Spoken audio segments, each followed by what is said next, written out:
Hi everyone. Zoe Baker is a prominent anarchist YouTuber. Despite being a supposed scholar with a PhD on the history of anarchism, she makes basic, factual errors. We should expect nothing less from an influencer. In her 2021 appearance on the It's Going Down podcast, Dr. Baker makes a claim about the history of anarchism which is false.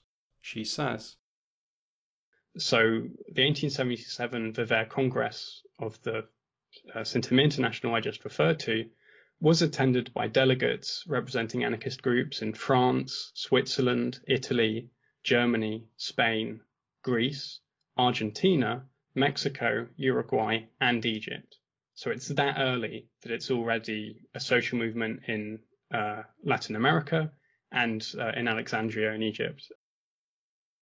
In this clip, it sounds as if Dr. Baker knows what she's talking about due to the fact that she has an English accent. She is, however, wrong and has misled her audience. As it is often said, with an English accent comes not only great power, but also great responsibility. In this response video, I shall throw my sword into the Colosseum of Reason and challenge Dr. Baker in a fight to the death within the octagon of truth. To understand why her being wrong about the 1877 Verviers Congress matters, we first need to understand what the Congress was. To understand that, we have to first travel back in time to 1871. I do not own a time machine, and so will instead have to condense one of the most complicated events in the history of socialism into a few paragraphs. From 1871 onwards, Marx and Engels attempted to convert the General Council of the First International, which was supposed to perform only an administrative role, into a governing body which imposed state socialist decisions and policies on the organization's previously autonomous sections.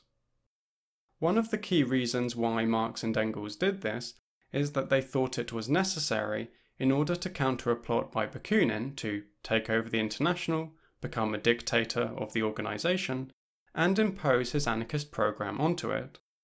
What Marx and Engels were unaware of is that this plot did not exist, and Bakunin was in fact explicitly against the International adopting a narrow anarchist program. This activity of Marx and Engels culminated in the International's Hague Congress, which was held between the 2nd and 7th of September 1872. During the Hague Congress, resolutions were passed by majority vote, which expelled the anarchists Michael Bakunin and James Guillaume from the International, relocated the General Council from London to New York, and committed the organisation to the goal of constituting the working class into a political party aimed at the conquest of political power. The resolutions of The Hague were subsequently rejected by the Jura, French, Belgium, Italian, Dutch, English, and Spanish sections of the International between late 1872 and early 1873. This position, which was adopted by the majority of the International's local sections and national federations, was justified on the grounds that the Hague resolutions had been passed by a fake majority and violated each section's autonomy to determine its own strategy and program. In the immediate aftermath of the Hague Congress, delegates representing the Spanish, French, Italian, Jura, and American sections of the International met at a congress in Saint-Imier, Switzerland, between the 15th and 16th of September 1872. The delegates who attended the Congress of Saint-Imier did not think that they were founding a new organization or splitting from the International. They were instead, from their point of view, reconstituting the International on its original federalist basis. This is why the resolutions of the Saint-Imier Congress do not refer to a Saint-Imier International, but instead just the International. In referring to an organization called the Saint-Imier International, Dr. Baker is being historically anachronistic. This is important because for the true pedants of labour history, the 1877 Verviers Congress is not the 4th Congress of the Saint-Imier International, but the 9th Congress of the International Working Men's Association. Dr. Baker's reference to a Saint-Imier International is just another example of the manner in which she is a hack and a fraud. In total, 4 resolutions were passed at Saint-Imier. The first resolution rejected every resolution of the Hague Congress and the authority of the new General Council in New York. The second resolution declared a pact of mutual defence, solidarity, and friendship between the sections which attended the meeting and any section which subsequently wished to join. This pact consisted of a commitment to be in regular correspondence with one another and to stand in solidarity with any section whose freedom was violated by either government repression or the impositions of an authoritarian General Council. The only distinctly anarchist resolutions were the third and fourth. They advocated the abolition of capitalism and the state in favour of a free federation of all producer groups on the basis of solidarity and equality. This goal was to be achieved via a social revolution in which the proletariat itself, organised within trades organisations and autonomous communes, destroyed all political power, privilege, and class distinctions, and reorganised society anew. It was proposed that workers in the present should build towards this final revolutionary struggle through the formation of trade unions and the organisation of strikes. This went alongside a rejection of attempting to achieve socialism via the conquest of state power, on the grounds that it would result in workers being dominated and exploited by a new minority of rulers who actually exercise state power, rather than the abolition of all systems of class rule. Lots of English-speaking anarchists are not aware of the full 4 resolutions of the Saint-Imier Congress because they are only familiar with the abridged version in Robert Graham's Anarchism, a Documentary History of Libertarian Ideas, Volume 1, From Anarchy to Anarchism, which only includes the 3rd and 4th resolution. The full unabridged resolutions of the 1872 Saint-Imier Congress are available in English in the Appendix to René Berthier's Social Democracy and Anarchism in the International Workers' Association, although I do recommend comparing the translations of the 3rd and 4th resolutions for the full, hardcore user experience. Both historically and today, many anarchists view the 1872 Saint-Imier Congress as the founding moment of the anarchist movement. Enrico Chad Malatesta, for example, later claimed that anarchism was born with the adoption of the resolutions at Saint-Imier and thereby transitioned from the individual thought of a few isolated men into the collective principle of groups distributed all over the world. Although there are elements of truth to this narrative, it should be kept in mind that the so-called Saint-Imier International was not an exclusively anarchist organisation. The founding congress was attended by anarchist delegates representing Spain, France, Italy, and the Jura region of Switzerland, but also included the delegate for America, Gustave Lefrançais, who, despite being a survivor of the Paris Commune, was not strictly speaking an anarchist. The organisation soon grew to include a minority of state socialists from England, Germany, and Belgium. This led to a series of heated debates about strategy and the vision of a future society at the 1873, 1874, and 1876 congresses. The pluralist nature of the organisation can be seen in the fact that the 1872 resolutions declared that each section had the right to decide for itself what form of political struggle they engaged in, and that it was presumptuous, reactionary, and absurd to claim that one line of conduct was the single path that might lead to social emancipation. This position was reaffirmed at the 1874 Congress, where the delegates voted unanimously in favour of a resolution which proclaimed that each section should decide for itself whether or not to engage in parliamentary struggle. It was not until the final 1877 Verviers Congress of the International that the delegates were exclusively anarchist, due to state socialists having left the organisation. The anarchist delegates declared that their goal was the self-abolition of the proletariat through an international social revolution, which overthrew capitalism via the forceful expropriation of the ruling classes. They proposed that the private property of capitalism should be replaced by the collective ownership of land and the means of production by federations of producers themselves, rather than state ownership and control of the economy. To achieve this, they advocated the means of revolutionary trade unionism and rejected the strategy of forming political parties which engaged in parliamentary politics. In many respects, the Verviers resolutions were almost the same as the resolutions adopted 5 years previously at Saint-Imier. There was, however, one crucial difference. The delegates at Saint-Imier had qualified their critique of achieving socialism via the conquest of state power, with a commitment to different views on political struggle coexisting within the same pluralist international. The resolutions of Verviers were, in comparison, actively hostile to state socialism. They declared that the exercise of political power can only result in the maintenance or establishment of economic privilege. As a result, all political parties which seek the conquest of political power, whether they are called socialist or not, form one reactionary mass, and there is no difference between them. Given this, they viewed it as their duty to fight all political parties and persuade the workers who participated in them to abandon the way of politics and adopt that of revolutionary socialism.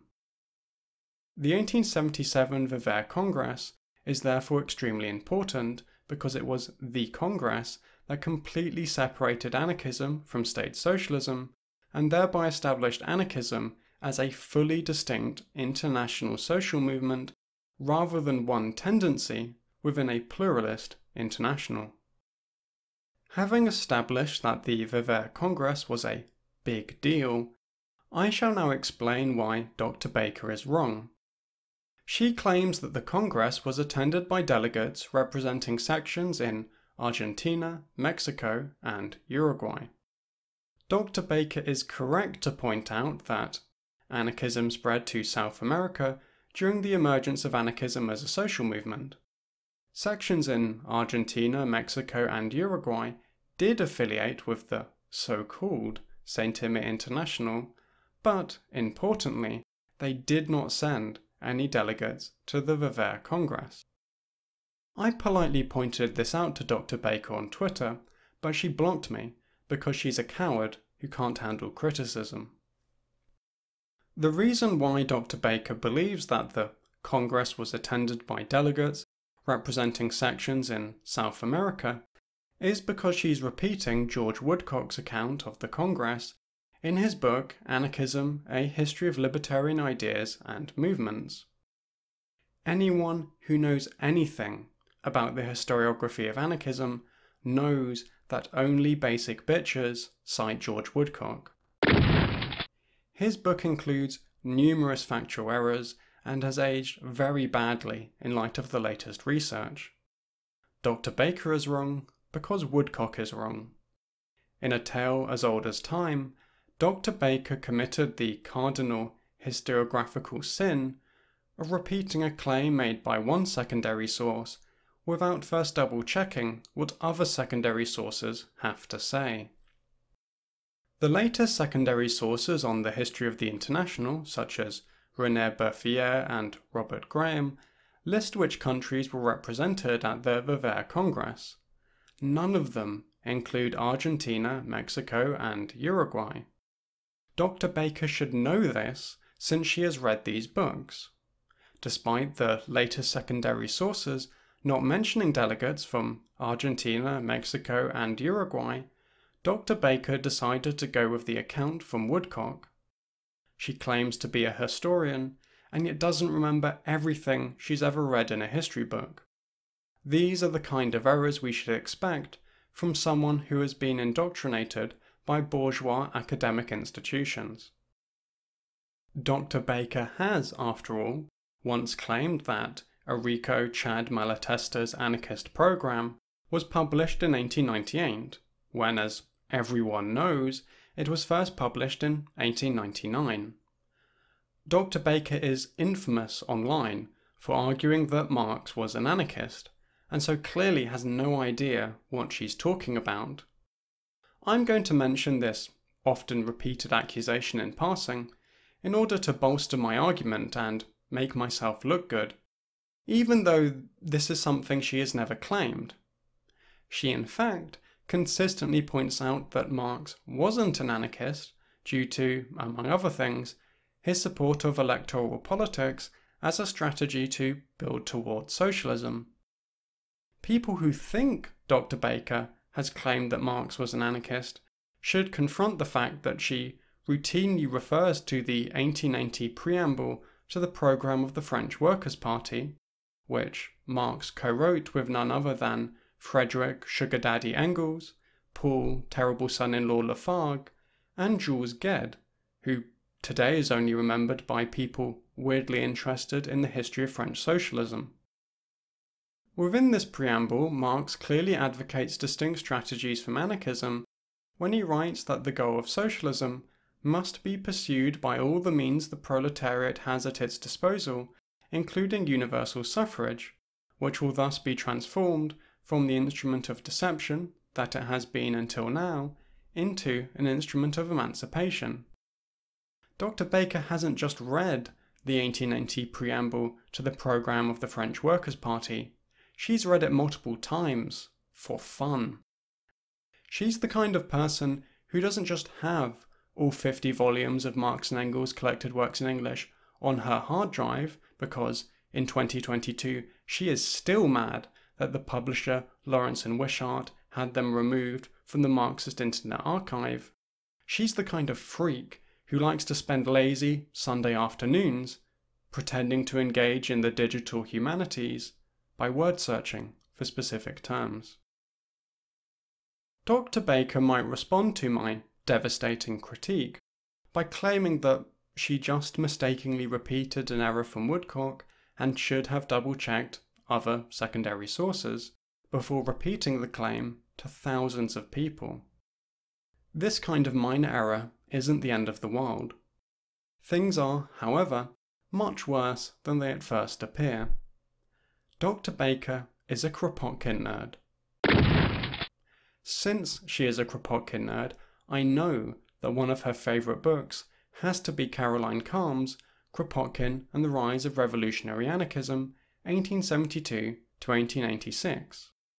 I know this because I myself am a Kropotkin nerd. Kalm's Kropotkin and the Rise of Revolutionary Anarchism was published by Cambridge University Press and has an extremely boring front cover. As a result, all labour history aficionados immediately know that hiding behind this extremely boring graphic design is good, hardcore labour history written by a nerd just like you for nerds just like you. Kalm quotes large segments of primary sources in full, and her endnotes are a treasure trove of 19th century socialist newspapers written in French that I keep promising myself one day I will read. The book is not only one of the few Kropotkin secondary sources that does generally a good job of explaining his ideas, it also features one of the best overviews of the emergence of anarchist communism ever written in the English language. The overview of Propaganda of the Deed is also good, but as of the year 2022, really should be read alongside Nunzio Pernacone and Fraser Ottanelli's Assassins Against the Old Order, Italian Anarchist Violence in Fin de Siècle Europe, which has a front cover that absolutely owns. Caroline Kalm's masterwork Kropotkin and the Rise of Revolutionary Anarchism is better than George Woodcock and Ivan Avukamovich's Peter Kropotkin From Prince to Rebel, or Jim McLaughlin's Kropotkin and the Rise of the Anarchist Intellectual Tradition, which, as all Kropotkin nerds know, has the worst front cover of any book on Kropotkin. Even Martin A. Miller's Kropotkin is inferior to Calm's book, despite the fact that it too was published by a university press and has an even more boring front cover. Calm, in her infinite wisdom, chose to focus on 14 slender years of anarchist history in detail, and thereby provided a much more valuable contribution to understanding Kropotkin and locating him within his historical context. Other, lesser authors attempted to cover all of Kropotkin's life and ideas from birth to death in a single book. The inevitable consequence was that, in their hubris, they were unable to juggle the simultaneous and conflicting needs of covering major life events, what Kropotkin was like as a person, what his ideas were, and how they evolved, the historical context in which Kropotkin lived, and the specific context of the anarchist movement he participated in. The inevitable result was books which feel like a supplement or companion to Kropotkin's autobiography, Memoirs of a Revolutionist, rather than books which stand on their own 2 feet atop the metaphorical mountain of historical knowledge. As Marx wrote in the 1872 preface to the French edition of Capital Volume 1, there is no royal road to science, and only those who do not dread the fatiguing climb of its steep paths have a chance of gaining its luminous summits. Today, I submit to you, the listener, that Calm climbed that metaphorical mountain and gained its luminous summit. In summary, Calm's Kropotkin and the Rise of Revolutionary Anarchism is the Forza Horizon of Kropotkin-focused secondary academic literature. This is not to say that Calm's book is perfect. If Wolfgang Eckhart's The First Socialist Schism, Bakunin versus Marx and the International Working Men's Association is the Gran Turismo of labour history, then Calm's book is, in comparison to its greatness, a Need for Speed. But one of the good ones, like Need for Speed Hot Pursuit. For the record, I have never completed Need for Speed Hot Pursuit because half of the game requires you to play as a cop, and I will never play as a cop in a video game. Calm's Kropotkin and the Rise of Revolutionary Anarchism is not only every true Kropotkin nerd's favourite secondary source, it is also a secondary source which features a brief remark about the 1877 Verviers Congress. A single sentence declares that there were no statists of any sort at the final Congress of the Anti-Authoritarian International at Verviers in 1877. Attached to this sentence is an endnote which, like all endnotes in labour history books with a boring front cover, begs to be read. It informs the reader to see page 258 of Volume 4 of James Guillaume's International. I know for a fact that Dr. Baker reads every footnote or endnote of every history book she reads because I do that as well. Yet, despite this, she did not go and open up the copy of Guillaume's International, which sits on her hard drive, untouched like a long-forgotten Tinder match, waiting for the day when she'll finally learn to read French. On page 258 of Volume 4 of James Guillaume's International, a list of delegates who attended the 1877 Verviers Congress of the International is provided to the hungry reader foraging for knowledge in the forest of primary sources. No delegates from Argentina, Mexico, or Uruguay are mentioned. Instead, there is a single line announcing that the Federation of Montevideo in Uruguay is now officially a member of the International. The same is true of the account of the Congress published in the 23rd September 1877 edition of the Bulletin of the Jura Federation. A footnote in Guillaume's International informs us that the Federation in Uruguay was unable to send a delegate to the Congress due to the distance. Dr. Baker was about as wrong as it's possible for an influencer to be. Dr. Baker was not only wrong, she failed to read the primary sources, and so committed the gravest of all historiographical sins. If a version of hell specifically for labour historians existed, then she would be banished there for eternity and be forced to spend her time arguing with Eric Hobsbawm, who committed the even greater sin of making things up about Spanish anarchism. Dr. Baker might reply telling me that she can't read French. Well, I can't read French either. I just did what anyone would do in my situation and read foreign anarchist primary sources from over a century ago using DeepL. It's times like these when I have no choice but to be frank and honest. Dr. Baker, you've been telling yourself you're going to learn French for 10 years, and it still hasn't happened. You do Duolingo for like a week and then stop. You bought a book to learn French from and then never even read it. It just sits on your bookshelf gathering dust. It's been 8 years since you bought that book. You lie awake at night fantasizing about one day reading every single edition of the Bulletin of the Jura Federation, like the labour history freak you are, but we both know that this dream will never become a reality.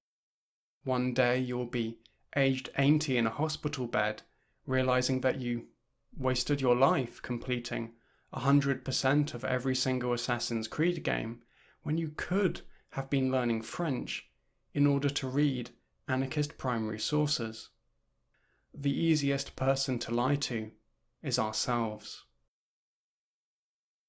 The fact that Dr. Baker got such a basic fact wrong about the 1877 Verviers Congress of the International says a lot about the quality of her scholarship. In firing my shotgun of knowledge at Dr. Baker's head, I am not saying that Dr. Baker was funded by the CIA to spread inaccurate information about the 1877 Verviers Congress of the International and thereby serve Western imperialism, although I am saying that this is exactly what the CIA would want me to think.